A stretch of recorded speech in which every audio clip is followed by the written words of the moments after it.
Okay, let's get into one that's pretty interesting and coming on strong, if they say, about ancient Egypt, which is one of our favorite topics, of course. And this one shows something that delves into the edge of fantasy.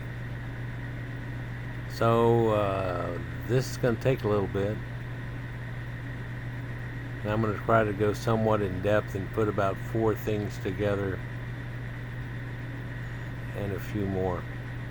So if you would pause and grab a cup of tea or your beverage of choice, a glass of wine or so on, and let's begin.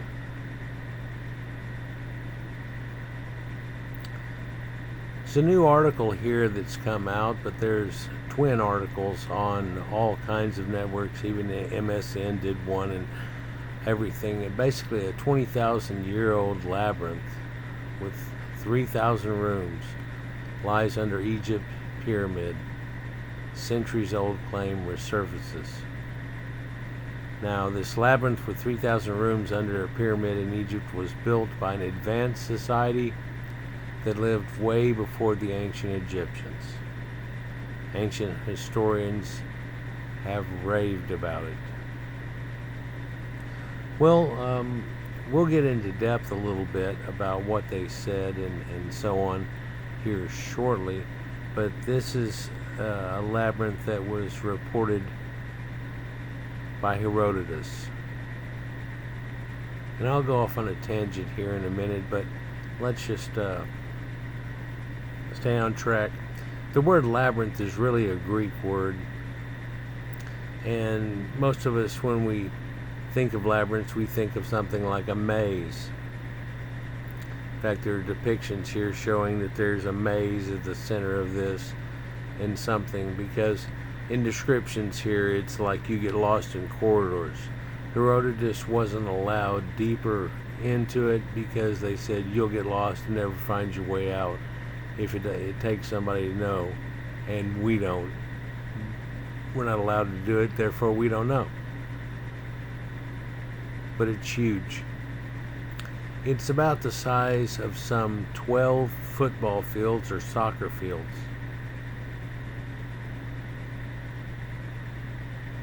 And there's an above ground area and at least one layer, if not multiples, below. And I, in studying it earlier, thought that there would be multiple levels and things that went off in certain levels, and then finding out that the story said that they were 90 steps deep led me to believe that in between those two levels there could be something. So you could be on level 1 and go down and be on level 2 and still have not made it to 3, which is where the 90 steps goes to, if you follow me. So you get this multi-leveled freak-out thing. Now, where this is coming from recently is from this new SAR type of radar that's ground penetrating, and they can tell the look of things. And I don't know if you've seen my recent video, I've heard about it yet, but under the Khafre pyramid they see these giant corkscrew pillars that are huge. I mean, and with a spiral effect like a staircase and all these things. And you know, to me and a lot of others, of course, they've got to prove this as being valid and viable. And so I've said that they ought to do like Darren Kuyu, because it's an underground labyrinth and we know what it looks like. In fact, I would ask them, don't go looking at it whenever you do it, and put out what you see, because some of the maps here, if you look at it here, you can come in here and here and here. Well, they have little separate maps a lot of times for just different places with the one that you're going to go in that day and blah blah blah, and really just the levels that you're allowed to go in, and it just stops. But whenever you get to the end of this thing, there's this little gate deal, and you're like, oh, no. And they're like, well, we can't go any deeper. but it goes on and on and on. And let's see how accurate they can be about that. Well, since that time, just a couple of months ago, they've used this same technology and found out that there are many more things up under the pyramids. In fact, it seems to grow up under the Sphinx, and there's a connective there. And it's funny how in ancient times, and these historians and people said that there was a way that you could get from one to the other and so on. And of course, in many cases, Ayuas and these others have denied that there's even anything up under the Sphinx whatsoever, and then he actually shows himself that there is, and so on. But they have never done it to a point that many people and Egyptologists themselves and so on are really happy with. Even when they did the core samples and pulled up a piece of granite from way below, and it's like, well, what's that doing there in this limestone field? There's some big chunk of limestone down under that. And of course they wanted to do the paw and so on. Many of you think of a labyrinth, though, and you think of labyrinths as being something like in Minoan Crete and the Minotaur, and most of us are familiar with that. But there are labyrinths that are also built into fairy mounds and so on like that, and spirit catchers that are built that same way and so on. And of course, in a modern day version, we have cornrow mazes and things along that nature. But this labyrinth also has to do, maybe hopefully you remember if you've seen it, and if you haven't, you probably should, but the ancient movie with David Bowie playing these, Goblin King, and he takes this girl, the young brother, away because he won't quit crying when she has to watch the kid because her parents went out and all this. So it ends up being an adventure, and it's kind of Muppet-ish based, but real cool and done extremely well. And there are parts of it that after you see it, you'll never forget it. But that's another form of labyrinth, and something that I was enamored with when I was a kid. And he'd kind of put a lot of things together, and that was done somewhat on purpose, I guess. Let's get back to the topic at hand here, though. This supposed labyrinth that they talked about in ancient Egypt that was there at Huwara. They've given enough descriptions and everything, and even named the pharaoh and so on, so it really didn't take too much to realize that this pyramid right here of Amenemhat III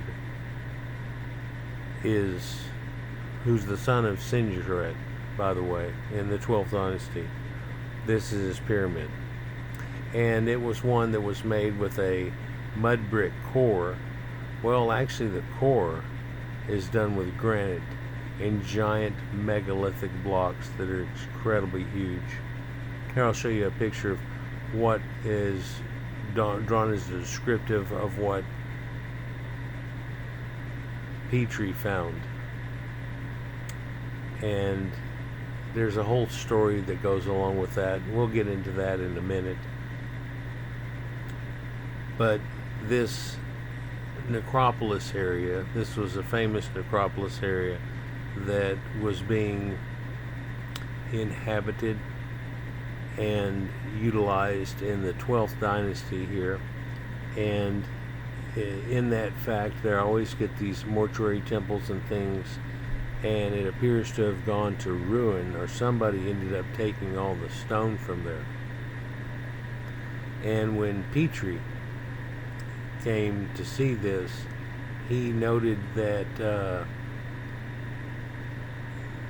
the place was covered with granite, to the point that the locals didn't even realize that what they were looking at wasn't really sand that you normally see right over there, but right here this is mainly granite type sand and a limestone sand. And there was so much of it, it covered an entire area, football fields long. And so there was this belief that it had been taken in ancient times to be used and quarried for different purposes. Anyhow, then we find that there's this village that he was built on top of it, and that was utilized in ancient times and then rebuilt upon in the time of the Ptolemaic dynasties.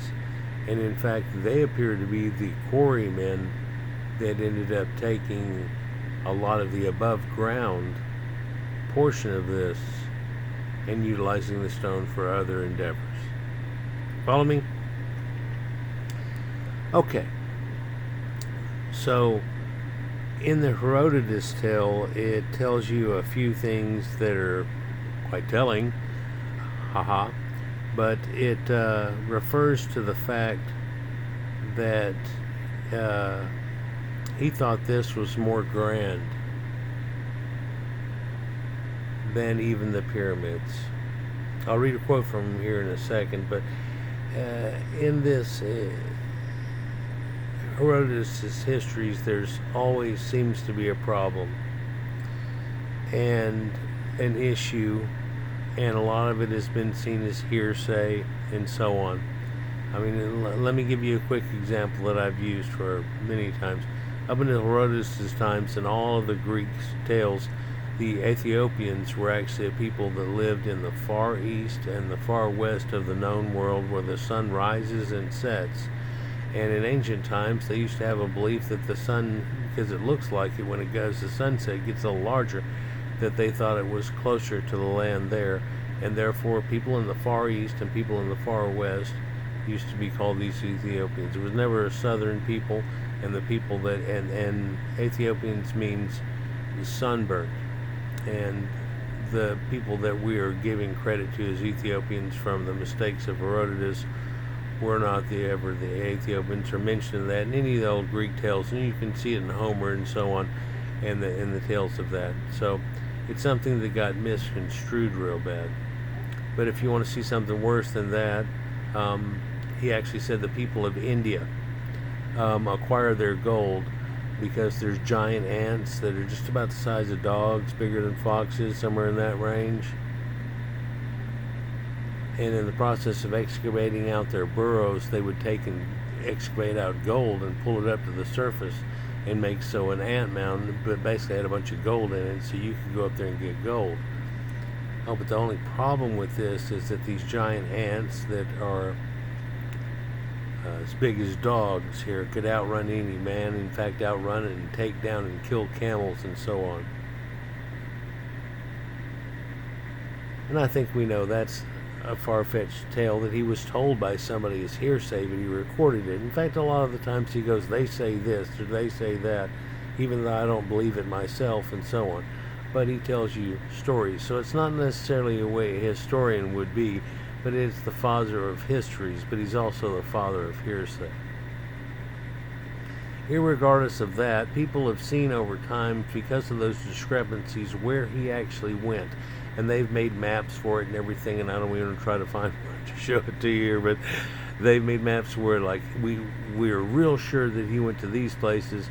We're not so sure about these colored lines right here, and we're positive that he never went here, here, here, here, including the Ethiopian area that he had claimed up above Egypt. There were people that were sunburned. Well, they got somebody made a false correlation. In fact, Ethiopia wasn't called Ethiopia, it was called Abyssinia all the way through time until the 1940s, where suddenly, like a lot of other things in the world that we live in today, made a drastic change, and they started naming themselves Ethiopians off of Herodotus. And a lot of people said through the ages here that the reason that, of course, it's not called Ethiopia is that that's not the Ethiopians of the Greeks that's coined the word in the first place. In fact, whenever they went to far western North Africa to see these Ethiopians, all they found there was pale Caucasian people, which matched them, but they didn't have this super tan effect or whatever onto them because they weren't closer to the sun. In fact, while they were there, the sun look the same as it does anybody else, and it's that much farther away because it goes around the planet or whatever. Or sure, that ocean is huge, but anyhow. And so they recoined a new term called Leuco-Ethiops, and that means white Ethiopians because they weren't tanned and sunburned from being close to the sun. So that kind of drifted away into a weird mythology there, but I sidestep and digress. We gotta make that a drinking game. Man, some of these videos that I go on and I take these offshoots, certainly would have people where they can't make it to the end of it.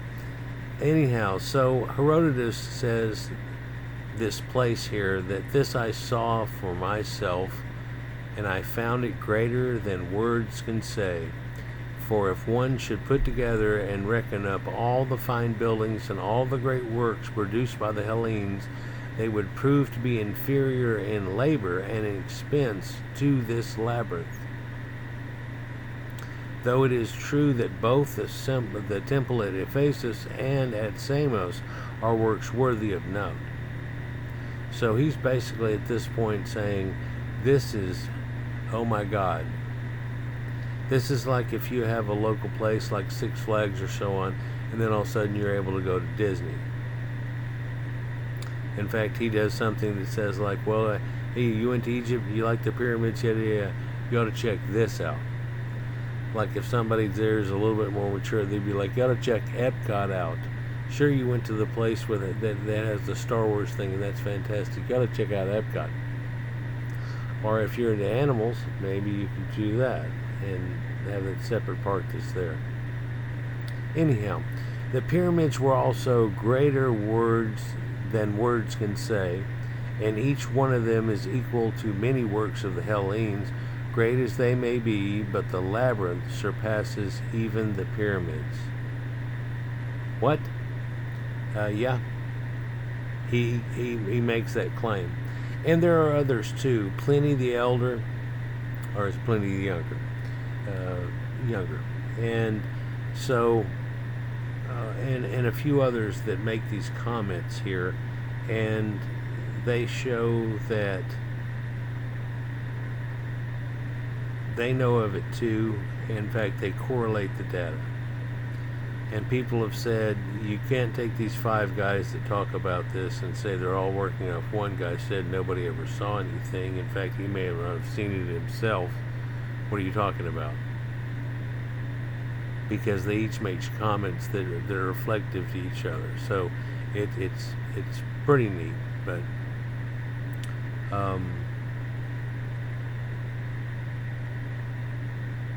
But let's look at something that was said in a more contemporary time here now, and one of my favorite Egyptologists, the one that really helped start it all in a correct way from his point on, from the things that had happened before, Sir William Flinders Petrie. Though the pyramid was the main object at Huwara, it was but a lesser part of my work there. On the south of the pyramid lay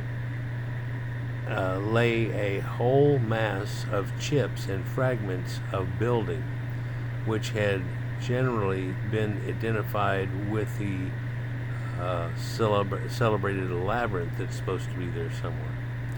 When I began to excavate, the result was soon plain that the brick chambers were built on the top of ruins of a great stone structure, and hence they were only the houses of a village as they had first appeared to me. But beneath them, and far way over a vast area, the layers of stone chips were found, and so great was the mass that it was difficult to persuade visitors that the stratum was artificial and not natural formation. Saying basically that this is a granite sand that we've got around us. There's been that much work of stone that had been done in the area. And there's been people who thought, okay, well, whenever they tore this down, they quarried them all into pieces, so we got a lot there, but then there's more that's there from whenever they built it in the first place. buried below a layer.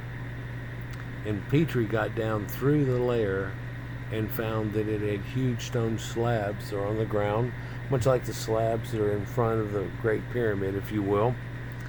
And it ended up apparently covering a vast area of space, and some 12 football fields in breadth and width, a little longer than it is wide, through this whole area south of the pyramids. And so that's what Petrie said in one of his works that are here. But there's other people in a modern day, so let's take it a little bit closer here. There was people that were able to go out there and look for what Petrie was trying to talk about and check out the pyramid. And of course the pyramid is all done in mud brick, and it's pretty much fallen down. But they were able to do ground penetrating radar around in the sites. And you see here where the pyramid is and the Nile running through, and the two sites that they checked that they basically pointed out that they could go to. And so here we find now, if you look at this, if it's north to south, east, west, like the compass shows up there, and you say south of the pyramid, the Nile is cutting through where something used to be. And we'll show another picture of that effect here, but these guys show this area here, and both of these areas have a grid that's below. In fact, a paper was made out of this, and another finding by another group of people that this labyrinth area is confirmed, because this ground penetrating radar, it'll really only go like 35-40 foot, and then it gets washed out. Now, if you were going through solid and finding something 40 foot later, you can turn the squelch down and you actually get a little bit of color. But you see how it has dark green, light green, then it goes to yellow, golden, and red, right? This supposedly is almost depths or layers, or the fact that you're looking on the area that's got the grid of green, darker green that's there.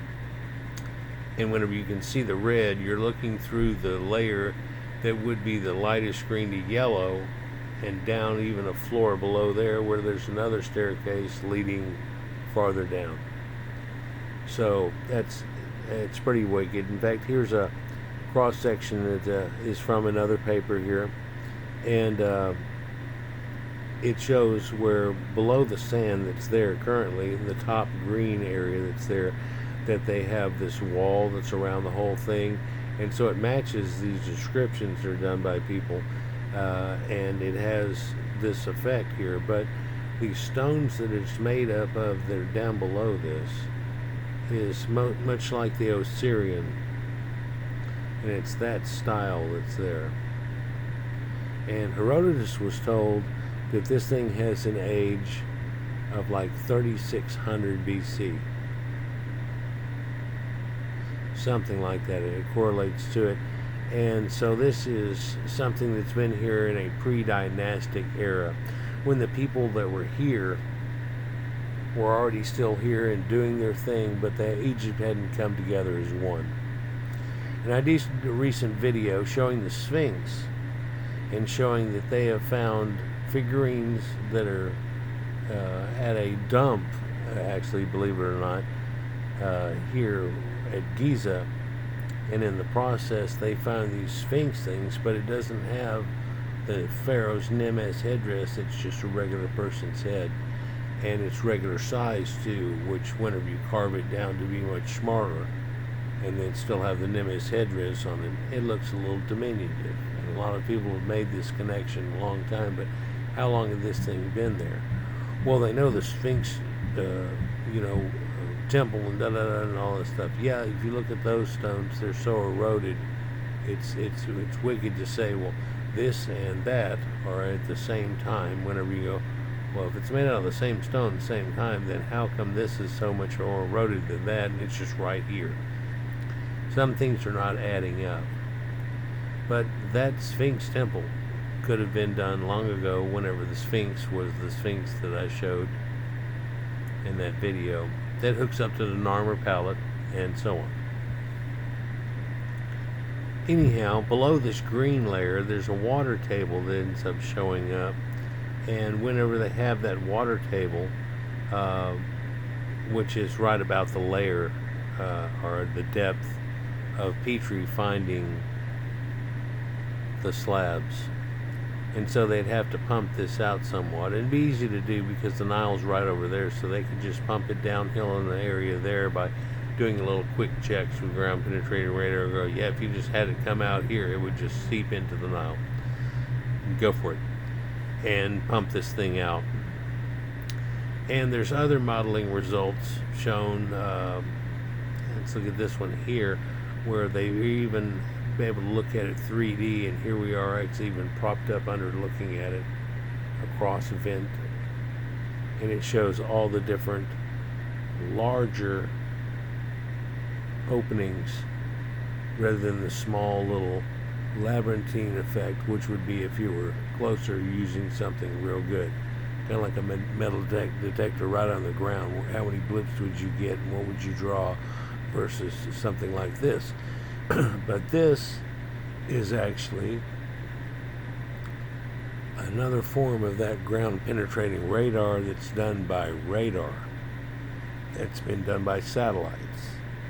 Just like we started this video talking about, and how Giza has these things down below it. Now they've come out with their presentation showing it has a lot more.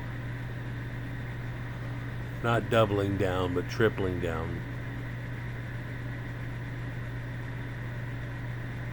And I'm sure we're going to want a little bit more proof, but that's already been proven in a few cases. In fact, they did one with the Osiris shaft, and when they did so, they show it correct in its representation. It's amazing. But also it shows that down there in the very bottom pit, there's this tube and tunnel that runs up over here and cuts off. And what is that? Well, apparently that hooks up and cuts across Giza right there. It matches to what some people have said in ancient times. And Zahi even in an old video thing, got down there and he said, there's this tunnel, but no one has been down there, not even me. And you're like, really? You know there's a tunnel someplace, and you never looked into it. You never, hey, grab me a flashlight. You're trying to get somebody to believe that too, huh?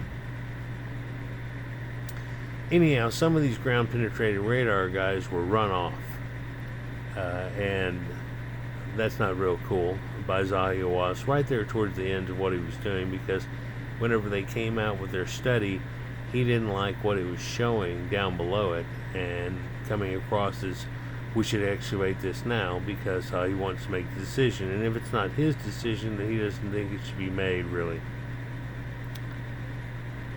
And he always wants to space certain things out or whatever, or give it some time and then allude to it and then have some grand poobah thing happen rather than you do what you do. He wants to give the presentation as if he had it from his back pocket, and guess what?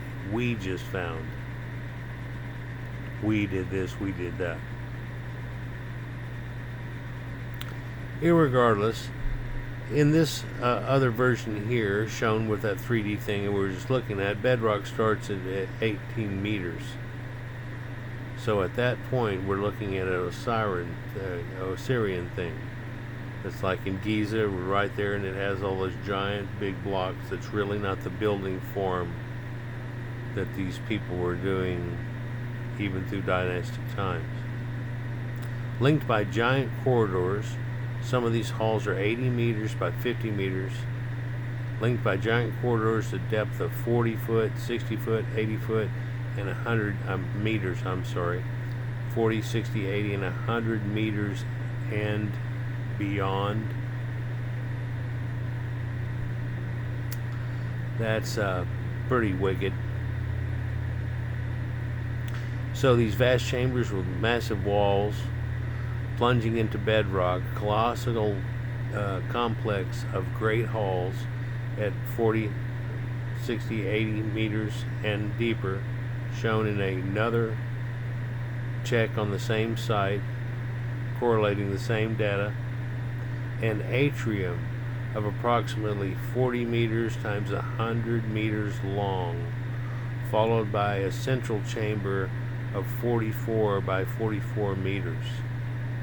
You can kind of see that in the colors that are shown there. The only problem is whenever people checked it out, they said, yeah, this atrium thing, we see that, and down at the bottom of it appears to be something that's about 40 meters long and kind of shaped like a tic-tac. I'm like, oh really?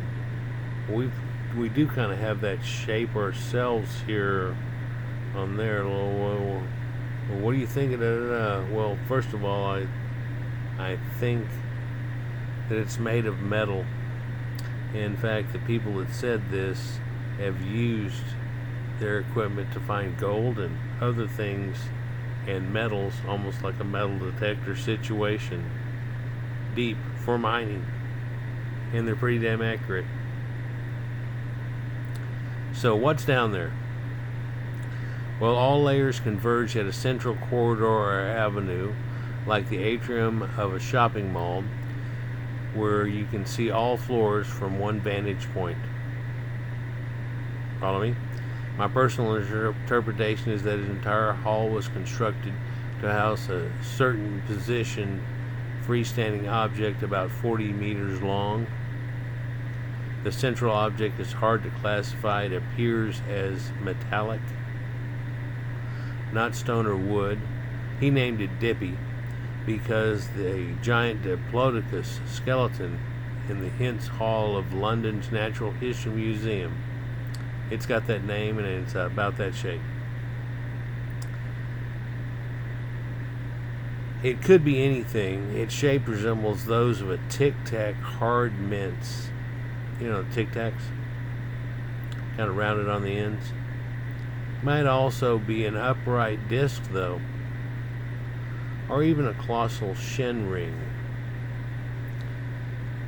So this disc that could be there could be a cutting disc, something that they would get a rope around that had a good amount of weight on it and corkscrew it around there, get the thing spinning and have people pulling on the ropes and whip this thing into being able to cut through some of these bricks. There are people say because it's metal it may be bronze,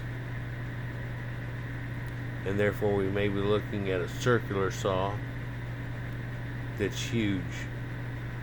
Only problem, people, you know, I've come over the circular saw thing and you see some cuts that look circular saw needed, angles and so on, and they went way too far after they figured they were offline. And regardless of that, this thing though would be 40 meters long.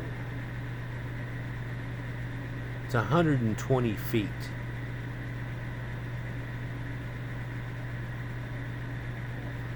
It's right at nearly a half a football field and shaped like a tic-tac.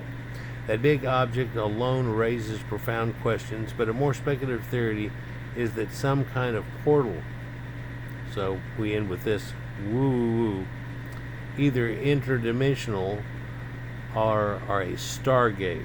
Of course, these people probably saw a stargate whenever they were a kid. The show that used to be on there, and there was all those portals that would make the thing that looked like water, and they would just go through it. You know, you're familiar, right? Its material signature is unlike anything that I've seen in my entire career, but it's undeniably there. I'll let the future find out what Dippy is, said Tim Akers, and he was with the company that found it.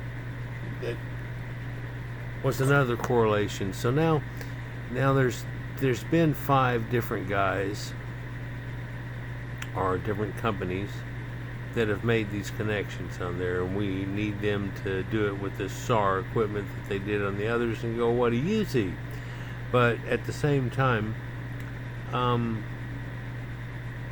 only did 5 guys say it, but also Herodotus said it, and Pliny the Younger. 3 or 4 other guys made mentions of it too, and then apparently they had all been there and seen it before. They had already been there.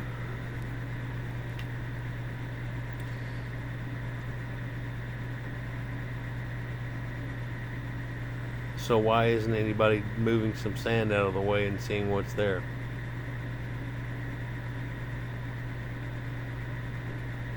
Sometimes that's a problem with Egypt, where they want to show you something, but they don't want to show you another.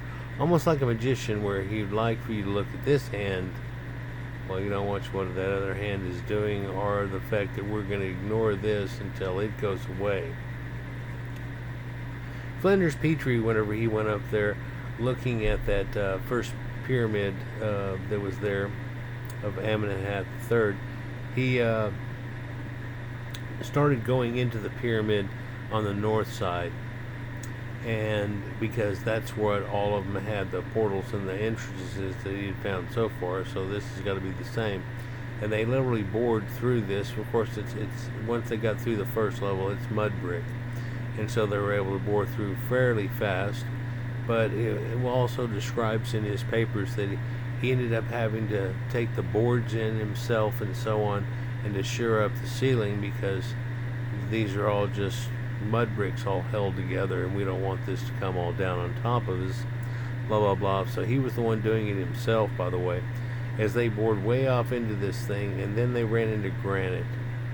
And of course he became excited because it showed they had this granite core, but the workers weren't excited at all, because it would take more work to just go through this, depending on how deep it is, than to actually dig all the thing that we already did all the way here through the mud brick.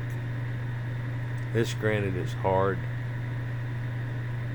So they worked on it some, by the way, and then the next season, whenever he came back, he was able to work on it again and go through it.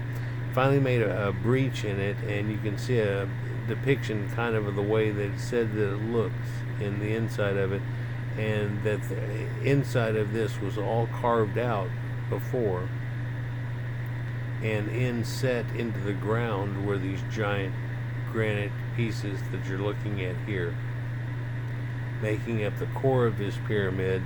And then they built the mud brick thing all up on top of it, and then on the outer surface used the Tura limestone.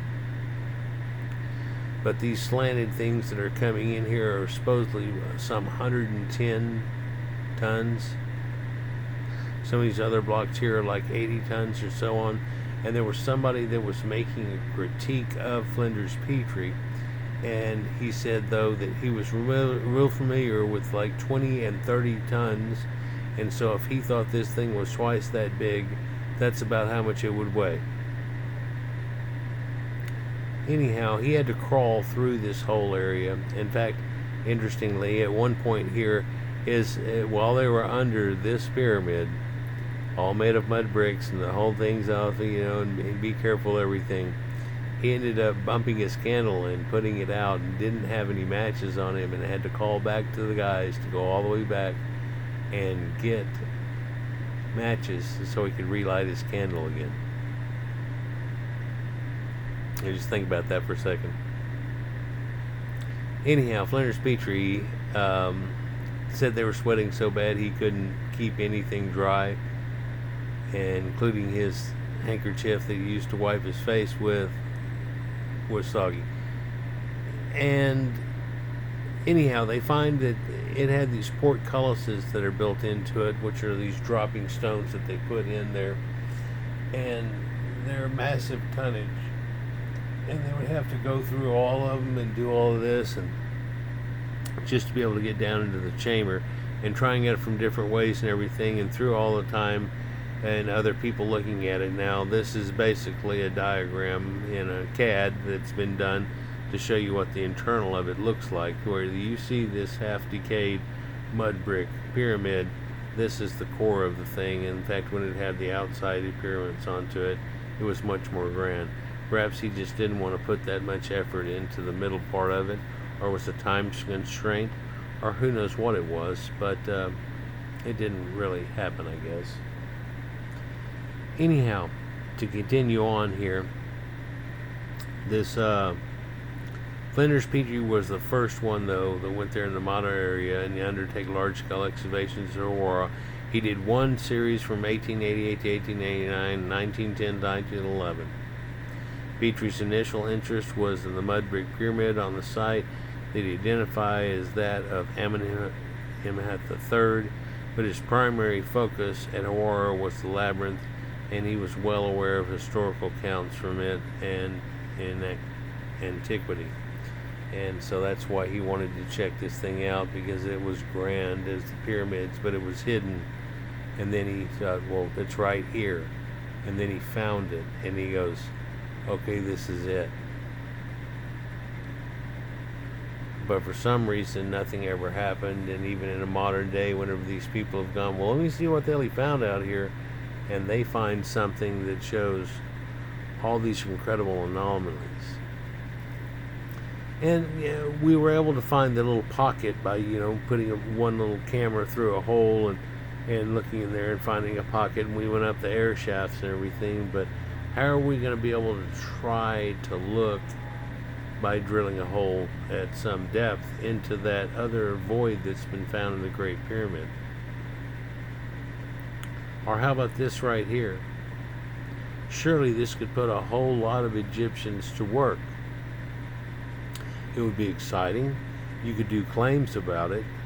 You could show certain portions of it over and over again, get people excited as hell. You could make a viewing area where people could look upon it while you were doing it, and some kind of thing, not like Göbekli Tepe where it's strewn to the middle of it, but looking upon it from a couple of vantage points, and damn, there you go. You've got your tourist industry kicking in hard about it. It should be. Carl Lepsius ended up showing a version of this drawn, and you can see the picture on the right here where he drew where there's a wallage around the pyramid and so on that's going on there at Huwara, but yet down below there's all this scarring and things that are there. And I believe it stretches to the right quite a bit. And the stonework again looks a whole lot like what can be found at the Assyrian. And where this is, by the way, oh my gosh, I can't believe I haven't said this yet to get into it, is right here by the Fayum area, where there's the giant oasis area, which whenever the Nile used to flood a lot would actually become fully submerged and so on, and it's hooked up right on the entrance point of here where this aqueduct runs through and so on. So, very famous point in time. But this is right down before the delta. Just at the top of the screen is where the delta cuts out into different ranges, and Giza's right there. So, pretty interesting. This is a depiction that people drew of what it may look like. And you can see there's checkerboards and spirals and swirls. In the center of that is a great maze that's there. But then what's the next one there? Well, the next one is the colonnaded halls that Herodotus apparently walked through, and the other guys, and they all got to see it. But apparently down below, it's hooked up with all kinds of ancient kings and statues and hieroglyphics everywhere and saying things about things and so on. And makes you wonder too how old hieroglyphics go back. So had they done renovations on this in a much more modern time, but originally was built in a certain way, and whenever you get past a certain level, like the second or third level or fourth level that appears to be shown here, do you actually end up in a rough-hewn area that's much more like Darren Kuyu.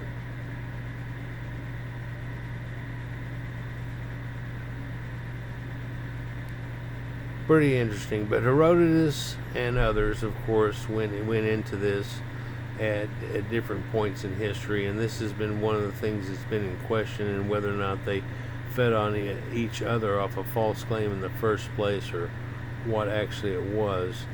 But there are people like these scanning sites here, and things that came out with Labyrinth confirmed. Here's a model of what's showing up under the ground.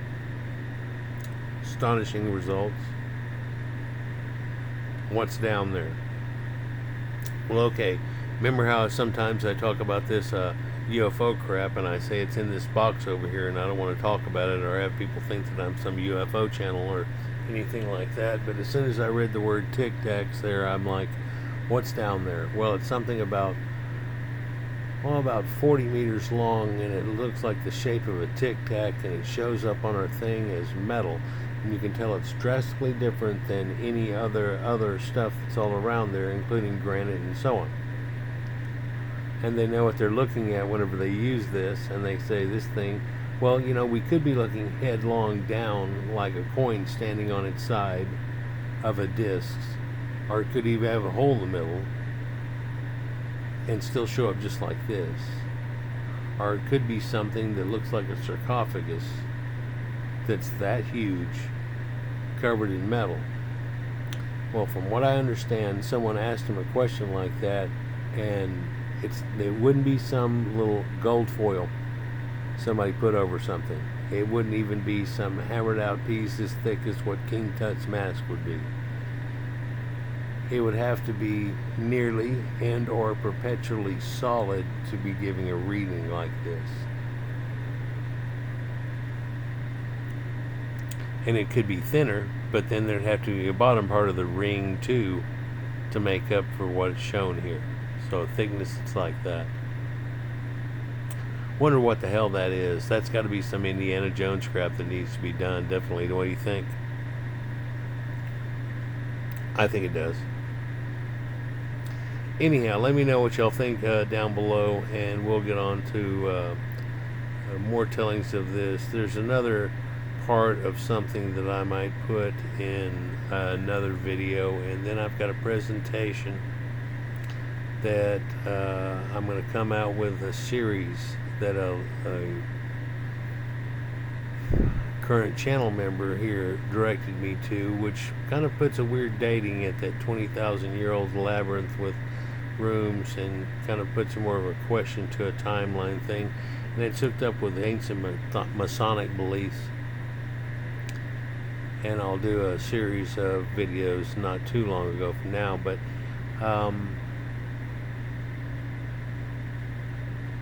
also I have another video coming out where a guy that begins talking about these structures down below, but then he goes off in left field about what he's been finding out, and that there are even pictures in the Great Pyramid where you just find it's a solid wall.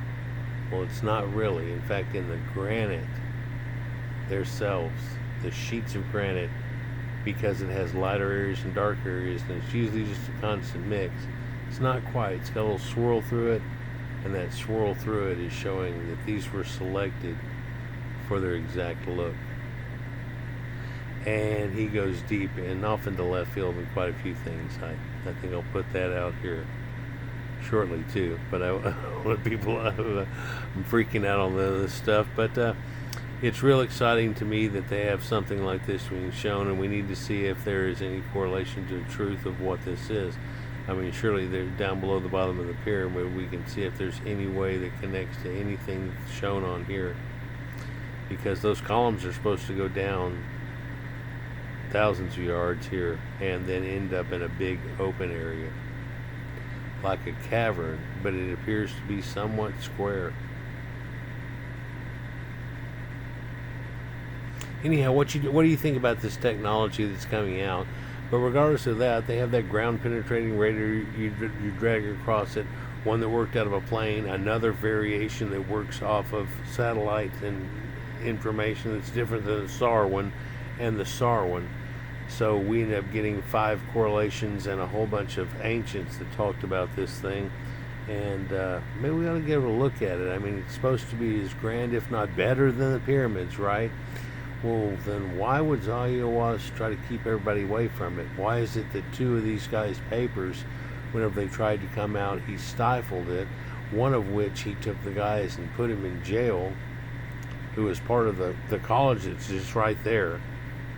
He put him in jail and made it, and then they were able to put out their stuff, but apparently was edited and redacted, and it was supposed to be about a water table and how they could fix the areas so it wouldn't be so going to ruin, and what they found versus what the paper shows that they put out, which is a lot less.